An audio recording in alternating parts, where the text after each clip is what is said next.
Nous sommes aujourd'hui dimanche 13 février 2022. Ce matin, nous avons comme thème « Dieu voit tout et nous observe ». Dieu voit tout et nous observe est ce matin le thème que grâce à la Bible, nous allons ensemble développer et comprendre mieux. Pourquoi Dieu voit tout et comment Dieu voit tout et comment Dieu nous observe. Grâce à la Bible, nous allons comprendre comment Dieu observe le monde et Dieu observe l'humanité. Ce monde où nous vivons est semblable à une société que Dieu contrôle depuis les cieux. Dieu voit, il est là et il regarde chacun. Il connaît le mouvement de chacun, il connaît la vie de chacun, tout ce qui est caché en nous. De même qu'un chef d'entreprise peut contrôler le personnel de sa société pour connaître les fidèles et des mauvais travailleurs. Parce que souvent, quand on est dans un service, on pense que le patron ne nous voit pas. Pour qu'aujourd'hui on parle d'une société qui prospère, c'est parce que justement il y a un contrôle. C'est parce que le chef contrôle le personnel. C'est pourquoi il y a des renvois. C'est pourquoi il y a des gens qu'on garde, il y a des gens à qui on fait un contrat fixe par confiance et il y a des gens qu'on les repousse le plus tôt possible. Juste parce que simplement il y a une observation. Et ça permet au chef d'entreprise de connaître le fidèle travailleur et le mauvais travailleur. Nous allons lire dans Proverbe 15, verset 3. Proverbe, chapitre 15, verset 3. Dans Proverbe 15, verset 3, la Bible dit: les yeux de l'Éternel sont en tout lieu, observant les méchants et les bons. Le verset dit simplement que Dieu voit tout. Dieu voit tout et il observe les bons et les mauvais. Chaque jour, on commet des actes, bons ou mauvais, qui a parfois un impact sur notre vie, direct ou indirect. Que ce soit de manière positive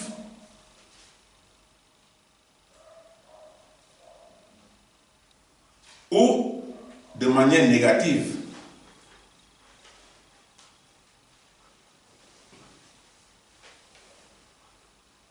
On peut avoir une vie positive ou une vie négative. On pense parfois bien faire et le résultat nous prouve le contraire. Ça arrive. Souvent, il y a certaines choses qu'on fait et qu'on pense que c'est bon.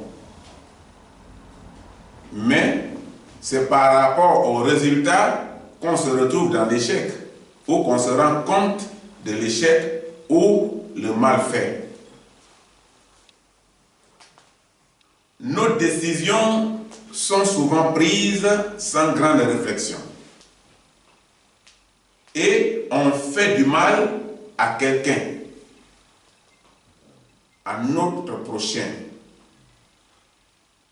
Et parfois, les conséquences en sont désastreuses. C'est-à-dire, l'acte qu'on pose donne des conséquences désastreuses. Parce qu'on a blessé quelqu'un dans son amour propre. Et ça fait partie du quotidien de l'homme. C'est pourquoi la Bible dit que nul n'est parfait. C'est-à-dire que dans le passage de chacun a une faiblesse, a un défaut. Et le monde est rempli de mauvaises personnes qui ont le souhait de voir quelqu'un souffrir. Ça, la plupart des personnes pensent comme ça. Ils veulent que l'autre souffre. Et il est content de le voir souffrir. Et c'est ça sa méditation. Quand quelqu'un progresse, il veut que cette personne tombe. Et qu'il ne progresse plus, qu'il n'avance plus. Quand quelqu'un est en train d'avancer, il a des ennemis. Des gens qui se placent en ennemi pour le combattre, pour détruire son projet, pour freiner ses avancées. Et il y a des personnes comme ça. Ils veulent voir des gens qui souffrent et voir chaque jour des gens souffrir, son prochain souffrir. Et quand il voit quelqu'un souffrir, il est content.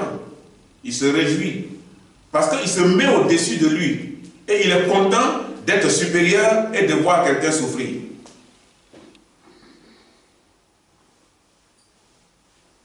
La Bible dit, dans ce verset de Proverbe, que Dieu observe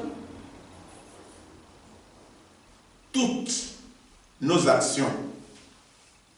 Dieu observe toutes nos actions dans ce monde.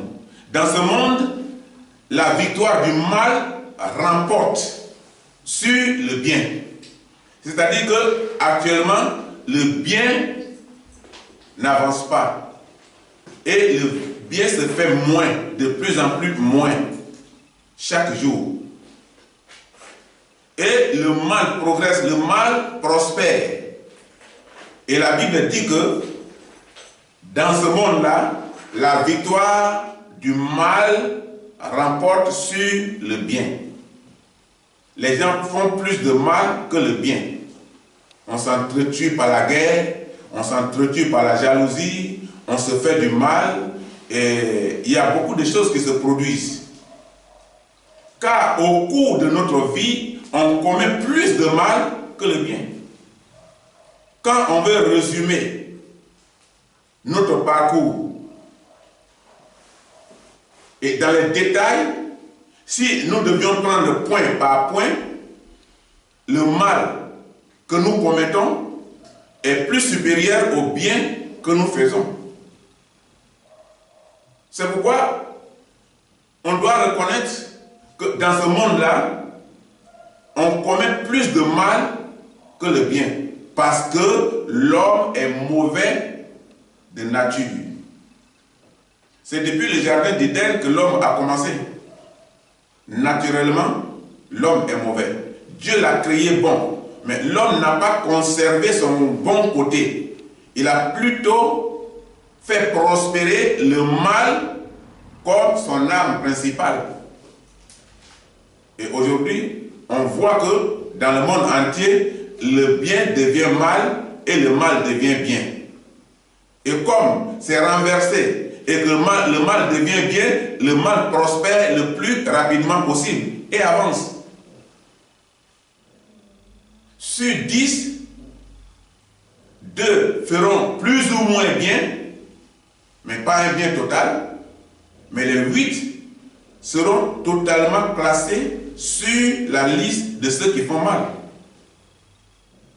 Et nous devons de temps en temps nous interroger par rapport à notre position. Si nous faisons bien ou si nous faisons mal. Mais si nous voulons corriger notre mauvais côté, posons-nous la question. Si nous voulons corriger notre mauvais côté, posons-nous ou posons nos actions. Posons-nous la question si nous faisons réellement bien ou mal.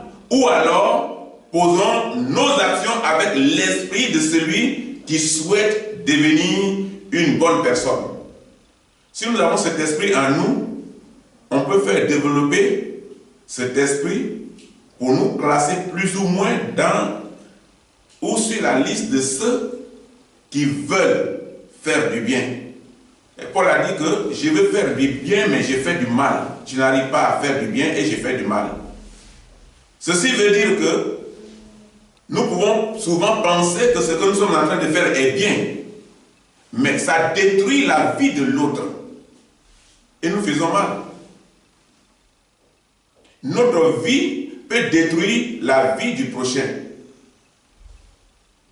Parce que nous continuons à lui faire du mal, à lui faire du mal, à lui faire du mal. Et finalement, sa vie, chaque jour, se détruit. Et il peut même finir par exploser. Lorsque la maladie frappait à la porte de Job, maladie sur maladie, malheur sur malheur, les enfants morts, maisons cassées, bétail parti, richesse en feu, tout est parti. Et la seule richesse qui restait à Job, c'était sa santé, et sa santé a été attaquée. Job est resté dans une telle condition jusqu'à ce que son épouse lui dit, mais maudit Dieu et meurt. Mais pourquoi elle souhaite sa mort? C'est-à-dire que mentalement, elle a joué un rôle important sur la vie de cet homme. Pour qu'il meure par crise cardiaque ou qu'il meure par souci. Mais comme c'était un homme de Dieu, il a été patient et il s'est maîtrisé pour lui dire, mais pourquoi parles-tu ainsi comme une femme insensée? Il n'a pas dit tu es insensé, pour que ce soit des injures, que ce soit péché. Mais il a fait une comparaison pour ramener son épouse à la raison. Que ce Dieu-là, c'est le même Dieu qu'on connaissait hier, quand on était dans le bonheur, quand les gens nous enviaient. C'est le même Dieu qu'on adorait hier, lorsqu'on avait tout, lorsqu'on prospérait. Donc, il est encore capable. Et la Bible dit que l'homme est mauvais de nature. Et si nous voulons vraiment faire quelque chose de bon, alors nous allons poser de bonnes actions avec l'esprit de celui qui veut réellement devenir une bonne personne. Parce que généralement, on fixe une étiquette sur la valeur de quelqu'un à cause des erreurs qu'il commet. Quand tu commets des erreurs, c'est plus facile de te coller une étiquette que lorsque tu commets du bien, que lorsque tu fais du bien. Le bien est trop lent. Le bien n'est pas reconnu le plus rapidement possible. Mais le mal est vite vu, circule vite et arrive vite à destination, à plusieurs destinations. Donc l'étiquette qu'on fixe, sur la valeur de quelqu'un, c'est à cause des erreurs qu'il commet. Et c'est à ça que nous allons faire attention. Nous allons lire dans Jean 10, verset 13. Jean, chapitre 10, verset 13. Et Jean, chapitre 10, verset 13, la Bible dit, « Le mercenaire s'enfuit parce qu'il est mercenaire et qu'il ne se met point en pleine des brebis. En peine des brebis. Je suis le bon berger. » C'est Jésus qui parle.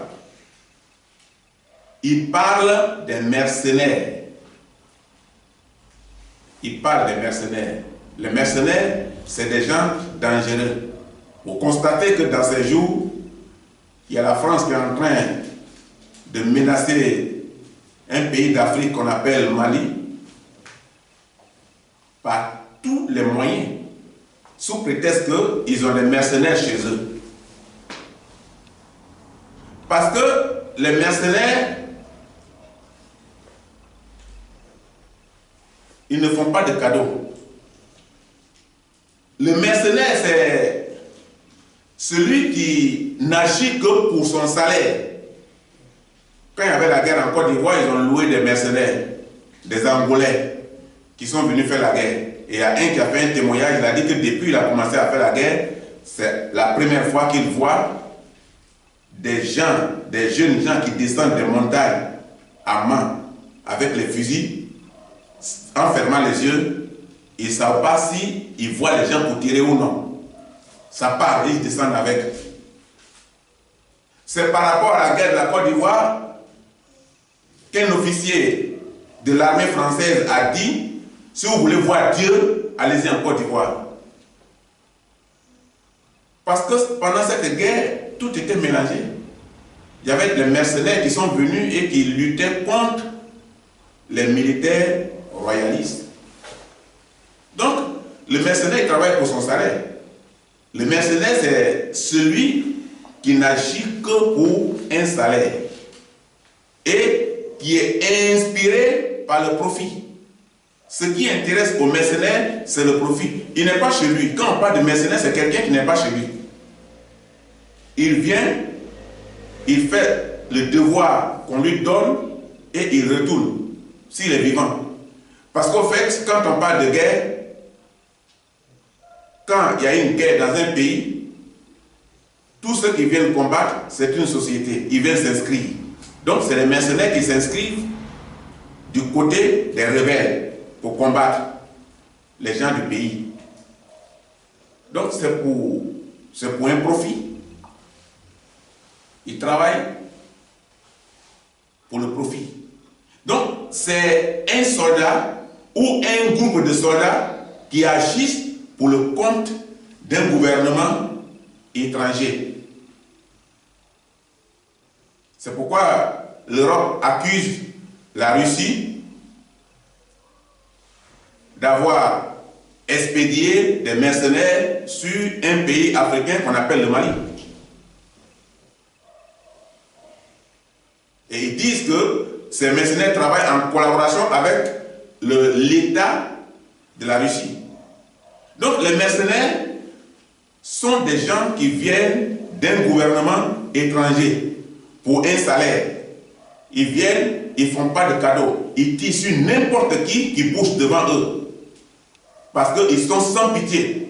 On a pitié que lorsque on a en face des gens de ton pays, les gens de ton village, les gens de ta ville.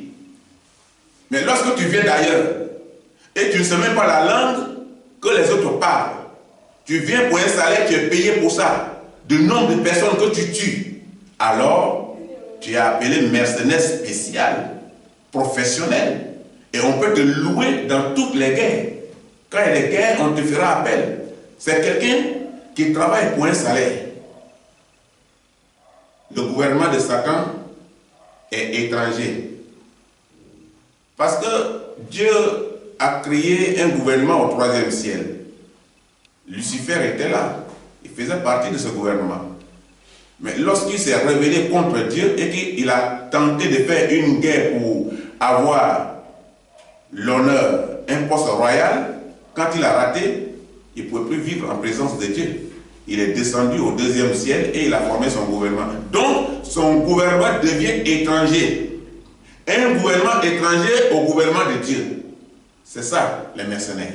Donc, le gouvernement de Satan est étranger par rapport à l'armée du 3e ciel. Et dans ce passage, Jésus précise. Il dit que le diable et ses démons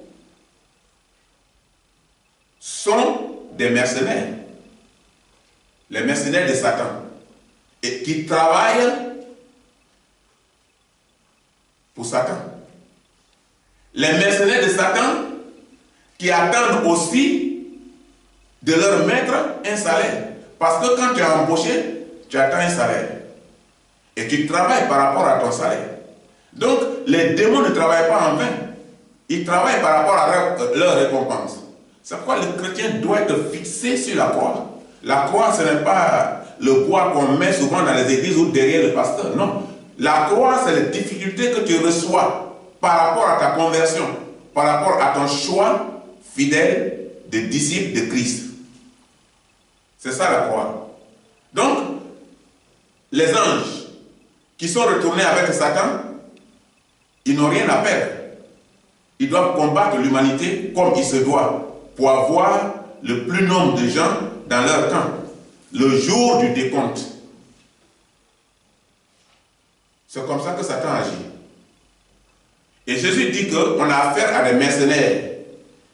Les démons, le diable et ses démons qui font partie du gouvernement de Satan. Ce sont des mercenaires. Et qui travaillent, qui attendent de leur patron Satan un salaire. Donc ils ne font pas de cadeau à personne. C'est pourquoi les démons peuvent posséder les gens sans pitié. Ils peuvent posséder un enfant sans avoir pitié. Ils peuvent posséder un vieux, une vieille personne. Ils peuvent posséder n'importe qui de n'importe quel âge. Par contre, lui, Jésus, se met à notre service comme le bon berger. C'est ce que la phrase dit. C'est ce que le verset nous détermine. Il est le bon berger qui vient pour nous protéger contre les mercenaires. Jésus te protège contre les mercenaires. Et les mercenaires qui sont le diable et ses démons. C'est pourquoi ils détruisent. Le mercenaire vient pour détruire. Il travaille pour un salaire. Les démons, les diables travaillent pour aussi un salaire. Et pour faire plus de victimes dans le camp de l'humanité. Jésus-Christ est le bon berger et la lumière du monde. Nous allons lire ça dans Hébreux 4, verset 13. Hébreux, chapitre 4, verset 13. Nulle créature n'est cachée devant lui, mais tout est à nu et à découvert aux yeux de celui à qui nous devons rendre compte. À qui nous allons rendre compte? À Dieu. Et la Bible dit ici que tout est à découvert, tout se voit par Dieu, Dieu voit tout. Quand tu te caches dans ta chambre, ce que tu fais, Dieu voit.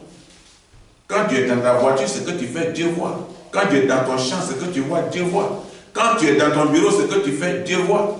Quand tu es dans un magasin au sous-sol, ce que tu fais, Dieu voit.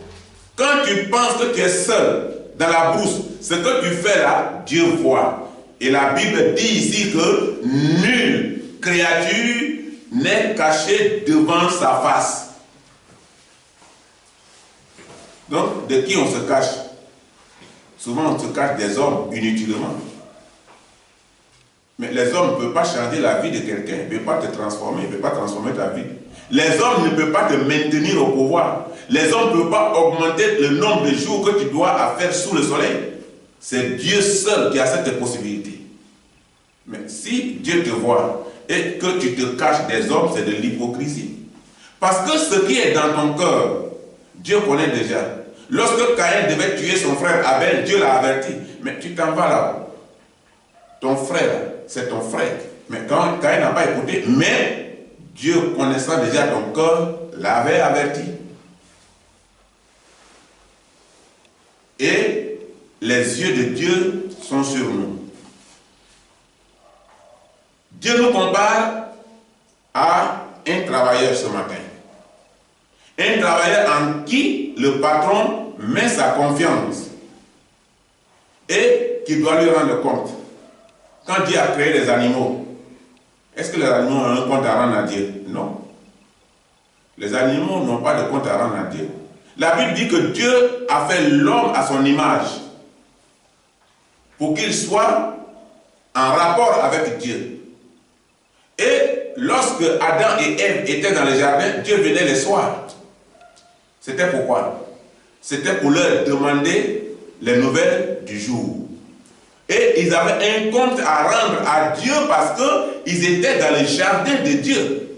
Comme tu travailles dans la société de quelqu'un qui est patron de cette société, qui t'a embauché par confiance et à qui tu dois rendre compte. Mais si un chef d'entreprise t'a embauché et que tu devais lui rendre compte de ton travail et que tu te caches pour voler, si cet employé se cache pour voler et se fait prendre au piège un jour par son chef, propriétaire de la société, que va-t-il se passer après son arrestation? Souvent, c'est ça le problème. Et cette question, nous devions nous poser aussi. Si Dieu nous voit, Dieu qui nous a fait confiance, qui nous a créés à son image, qui nous a placés dans son jardin, dans ce monde, S'il trouve que nous sommes des hypocrites, que va-t-il se passer quand il nous arrête en train de faire l'hypocrisie, pensant qu'on se cache des hommes, alors que lui, Dieu, il voit tout. Supposez que vous ayez un employé que vous considérez comme un homme irréprochable. Il est assidu, ponctuel, travaille sérieusement et il a l'estime de ses collaborateurs ou de ses collègues. Ça vous fait du bien. Et chaque jour, vous avez confiance en lui. Parce que d'abord, l'acte qu'il pose au milieu de ses collègues est déjà bien. Son comportement vous donne une assurance et vous comptez sur lui. Mais un jour, à votre grande surprise, vous voyez votre employé modèle, l'homme à qui vous avez confiance, caché sous sa veste ou dans son sac un objet appartenant à la société, sorti de la société furtivement, discrètement, et le mettre dans le coffre de sa voiture. Qu'en direz-vous? Vous l'avez vu. Qu'en direz-vous? Il y a l'oncle de ma femme qui travaillait dans une société à Abidjan. Il était gardien de la société. Et on lui fait confiance et on lui confie la société pour surveiller. Mais il y a toujours des pertes dans la société. Un jour, ils ont mis des détectives derrière lui. Oh, la nuit, quand il vient au travail, la première des choses qu'il fait d'abord, c'est d'abord voler dans la société, envoyer chez lui. Et puis après, il vient s'asseoir. Et quand il y a des manquements ce matin, on accuse les autres travailleurs. Il a été pris les mains dans le sac. Alors, un homme comme ça, qu'en pensez-vous? Qu'est-ce que vous pensez déjà de ce chef d'entreprise envers cet homme en qui on a fait la confiance et on l'a mis comme gardien? Cette question, nous allons en voir la réponse tout à l'heure. Soudain, concernant votre travailleur, votre opinion sur cet employé en qui vous avez confiance change totalement. Et tout de suite. Parce que vous êtes surpris de voir cet homme. On a le témoignage d'un pasteur, pasteur Élie. Aujourd'hui, c'est un grand pasteur, mais à l'époque, lorsqu'il commettait une chose bizarre, il n'était pas encore pasteur, il était encore élève. Il allait encore au lycée. Il était chez son oncle. Et il était à la maison, on lui faisait tellement confiance. Il y avait des enfants dans cette maison. Mais lui, avec son âge là, on ne peut pas lui imaginer quelque chose. Il était à tout faire. Connais, oui. Connais, oui. Connais, oui. Il répondait à toutes les questions. Et il était soumis, il était humble, il était respectueux. Mais, tous les temps, la maman de ces enfants-là frappait ses enfants parce qu'il manquait toujours de la viande dans la sauce. Elle dit, mais ça ne peut pas continuer comme ça. Arrêtez de voler. Pardonnez, mais maman, on n'a pas volé, c'est vous. Mais il y a qui d'autre ici? Il y a moi, il y a votre papa, et puis il y a votre oncle qui est là. À part ça, là, qui d'autre avec nous? Et elle les frappait tout le temps parce qu'elle se mettait en colère contre eux. Un jour, les portes étaient fermées. Les gens dormaient. Quand il rentre dans la cuisine comme habituellement, il enlève le couvercle de la sauce graine rouge. Et quand il devait le déposer, le couvercle a glissé. Il voulait défendre le couvercle, la sauce s'est répandue sur lui. Il était mouillé, complètement tremblé de cette sauce. Il est arrêté. Le couvercle est tombé, ça a attiré l'attention de madame. Elle ne dormait pas. Elle dit quelque chose se passe. Elle s'en va dans la cuisine. Elle frappe d'abord partout. Elle s'en va dans la cuisine est fermée. Elle dit mais pourquoi? Elle s'en va dans la chambre de Koné. La chambre est ouverte, Koné n'est pas dedans. Elle vient dire Koné, pardon, il faut ouvrir, c'est toi qui es ici. La chambre est vide. Ouvre. Koné ouvre. Il tremblait comme ça. Tout son habit est mouillé de sauce rouge. La dame s'est arrêtée et s'est attristée.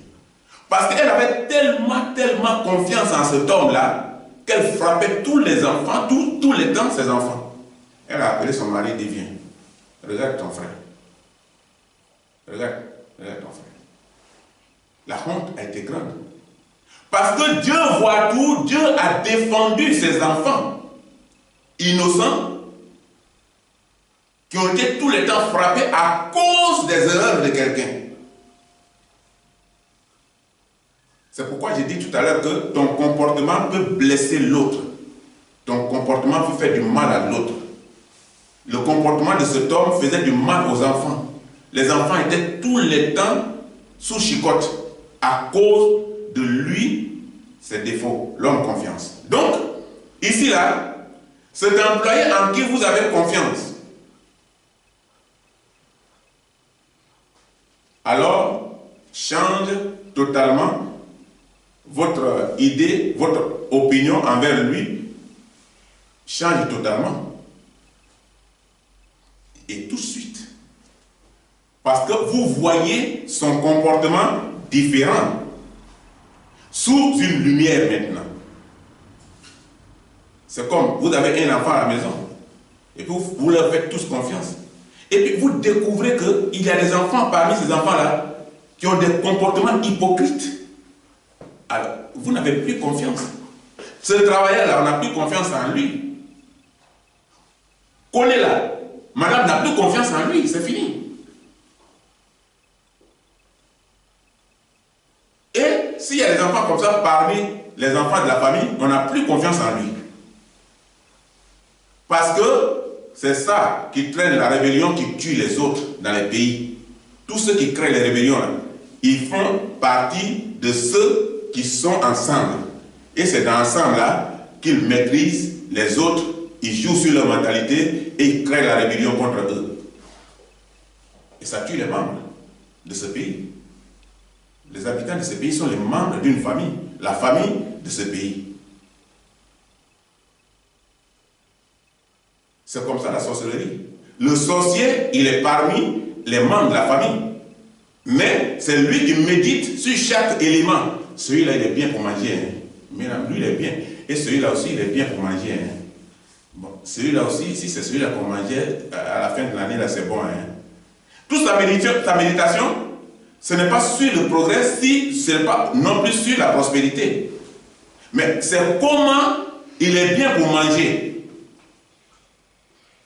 Et quand un jour, on prend sa main dans le sac, soit qu'il a déjà tué l'enfant ou tentative d'assassinat, alors on n'a plus confiance.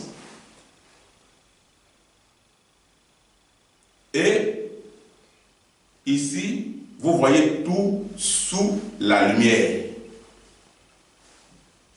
Il vous paraît désormais suspect, cet employé, avec une action de malhonnêteté. Il est malhonnête. Quelqu'un qui trahit la confiance est malhonnête. Quelqu'un qui joue l'hypocrisie pour condamner les autres est malhonnête. Quelqu'un qui, par son comportement, condamne les autres est malhonnête. Quelqu'un qui trahit la confiance est malhonnête. Et cet homme-là, tout de suite, vous voyez qu'il devient un homme suspect avec une action de malhonnêteté. C'est ce que tu fais avec Dieu. La Bible dit, c'est ce que tu fais avec Dieu. Tu ne fais pas avec les hommes, tu fais avec Dieu.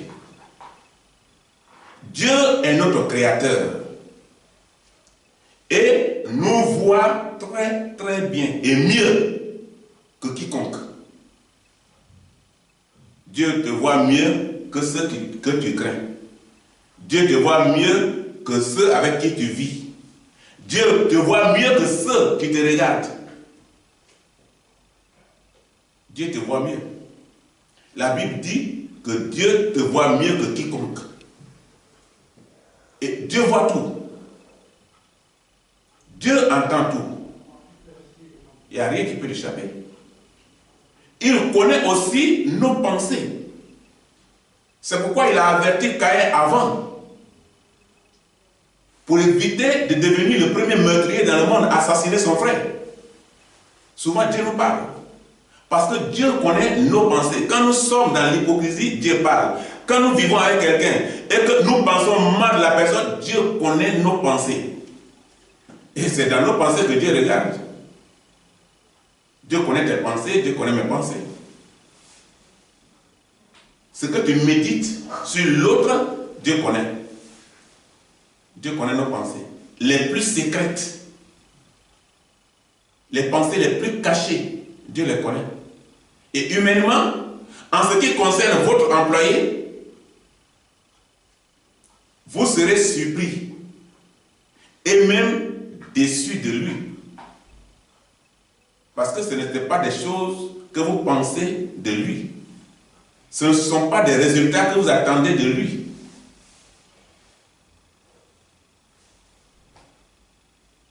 Dieu n'est ni surpris, ni pris au dépourvu. Parce qu'il connaît tout. Même si nous avons une conduite irréprochable en apparence, c'est-à-dire que devant les gens, on se fait pieux, on se fait bien, on nous qualifie de bonnes personnes alors que notre intérieur est pourri, notre méditation est déviée, c'est mal sur mal, mauvais sur mauvais. Dieu connaît tout ça. C'est pourquoi Dieu entend tout. Il connaît nos pensées les plus secrètes. Donc, Dieu n'est jamais surpris. Dieu n'est jamais pris au dépourvu. Même si nous avons une conduite irréprochable, apparence. Nous ne sommes pas à la hauteur de sa justice et de sa sainteté. L'homme est l'homme.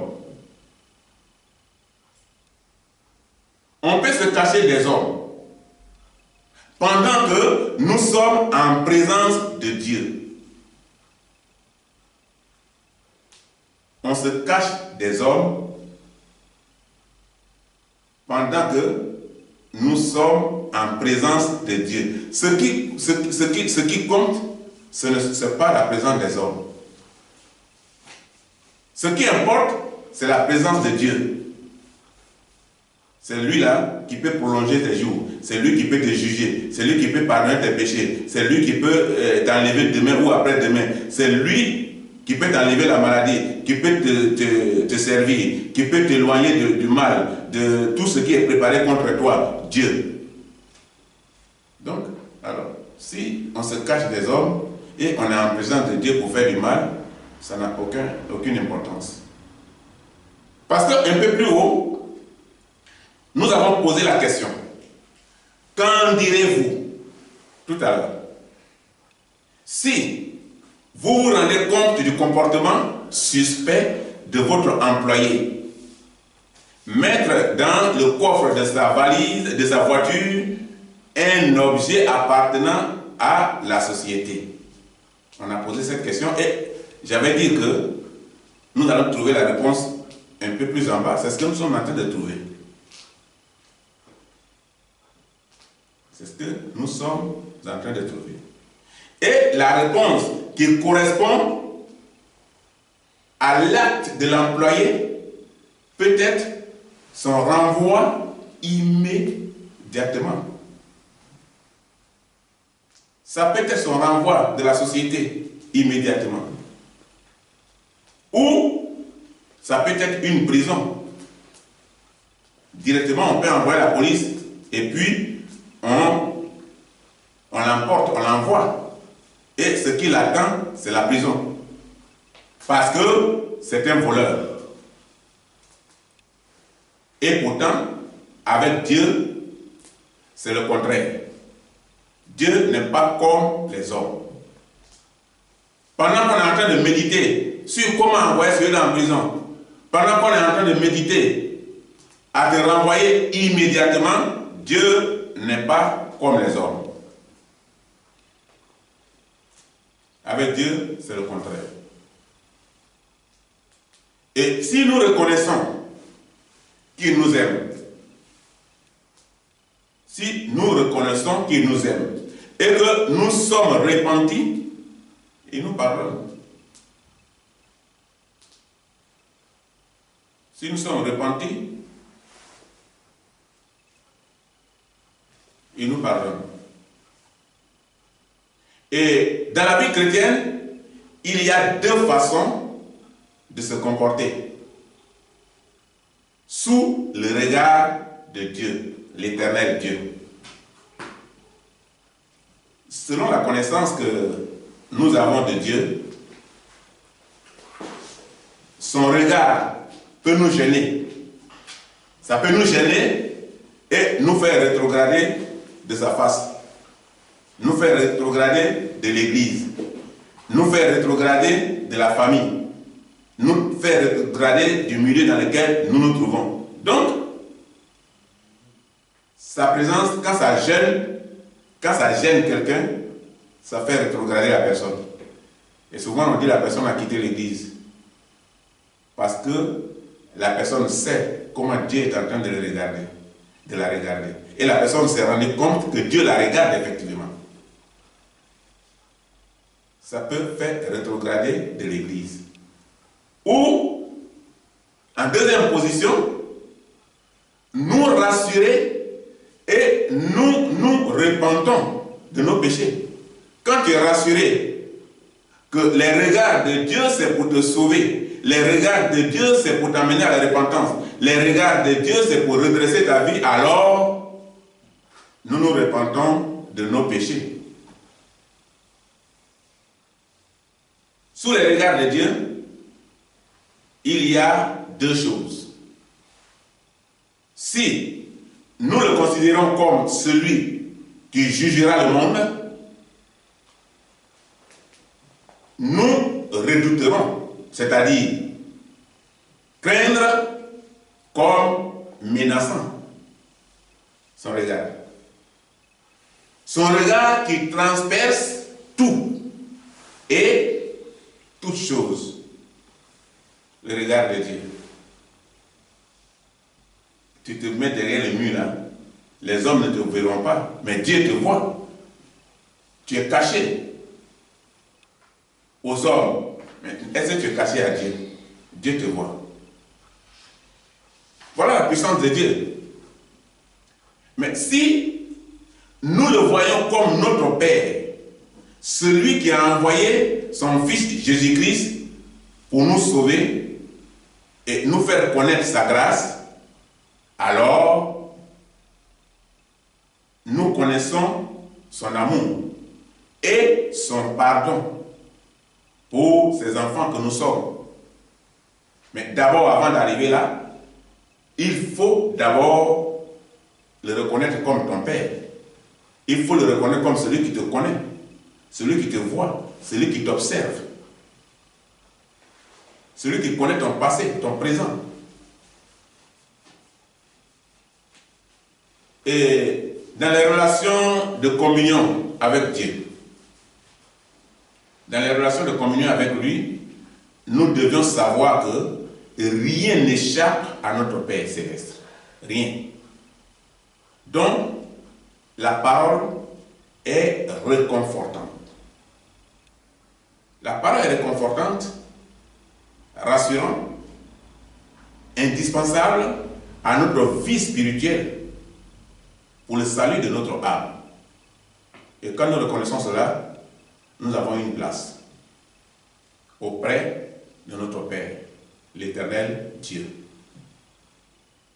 Nous allons voir notre dernier verset dans Romains.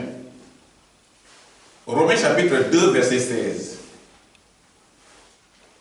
Dans Romains chapitre 2, verset 16, la Bible dit: c'est ce qui paraîtra le jour où, conformément à l'évangile que je prêche, Dieu jugera par Jésus-Christ le comportement secret des hommes. Le comportement secret des hommes. Ce que tu caches, c'est ça. Par rapport à ça que Dieu va te juger aux yeux de tous.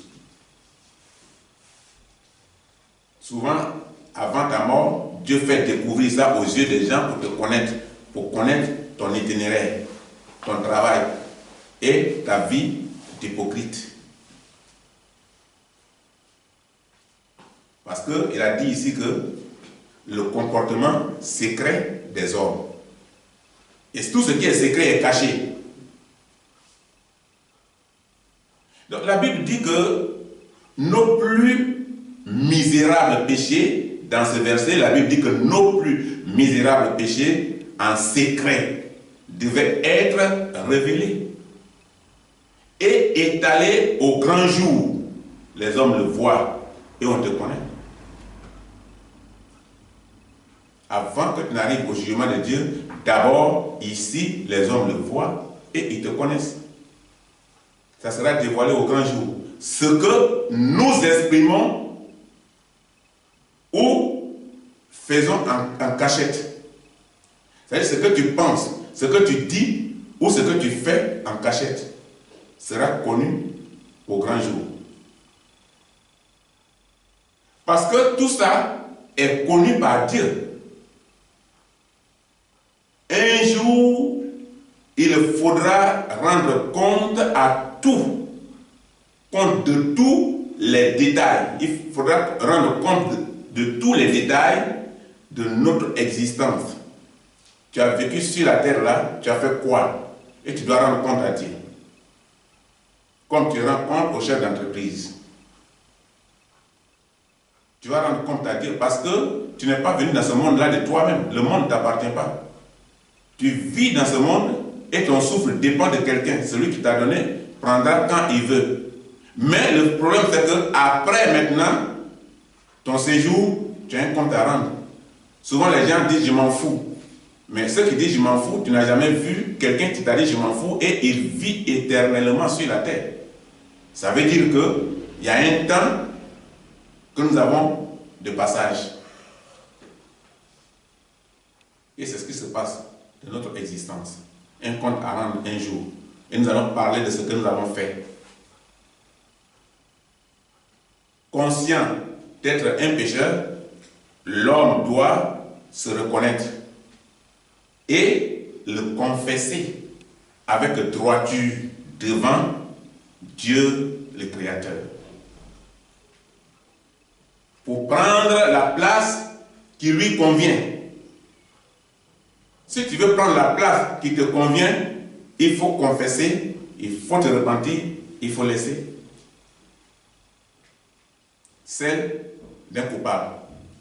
Cette place-là, c'est la place d'un coupable. Il faut te reconnaître coupable pour avoir la grâce et le pardon de Dieu. C'est par la repentance que le chrétien peut avancer sur le chemin de la vie éternelle avec Jésus-Christ. Par la repentance. Et à chaque pas, le secours de son Dieu se fait voir sur son chemin. Il découvre. Dieu fait de grandes choses dans sa vie. Et réconforte grâce à l'obéissance à Jésus-Christ comme son sauveur personnel, son rédempteur, l'obéissance. Mais est-ce que nous obéissons à Jésus? Est-ce que nous obéissons à la parole de Dieu? Est-ce que nous obéissons à Dieu? Conclusion ce matin. Nous allons nous arrêter sur l'obéissance. Parce que tout ce que nous venons de citer, c'est quand il y a obéissance qu'il n'y a pas de fuite comme ce qu'on a vu, comme l'exemple qui a été donné sur un employé, comme sur un individu, comme sur un membre de famille.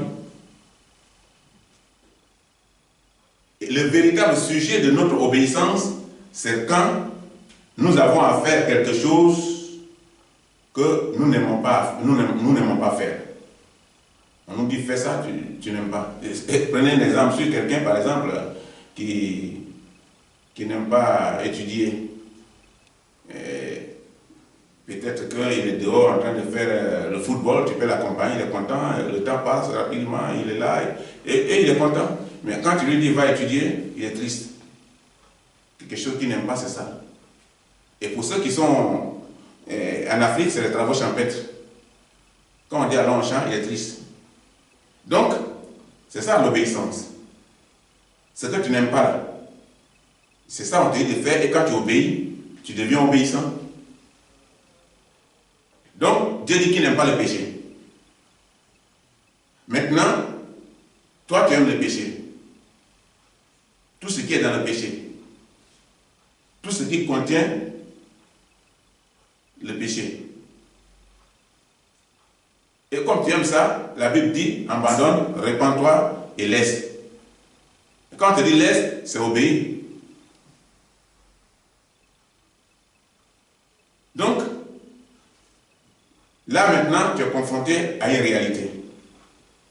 Et si tu l'as obéi, si tu as fait ce que la Bible te recommande, c'est que tu as obéi. C'est des choses que nous n'avons pas fait. Quelque chose qui implique de renier notre volonté, c'est-à-dire laisser notre volonté, abandonner notre volonté, notre propre volonté, ce qu'on veut là, on nous dit qu'il ne faut pas faire. C'est ça l'obéissance. Quelque chose qui nous apporte la douleur. Parce que ce que tu aimes là, quand on te dit de ne pas faire, ça fait mal. Donc quelque chose qui t'apporte la douleur là, quand tu abandonnes, tu as obéi. C'est là où notre obéissance est testée. Et nous allons nous arrêter là ce matin. Et toutes ces choses-là, c'est quand on fait et quand on se sépare du péché que notre obéissance est testée. Que Dieu nous bénisse.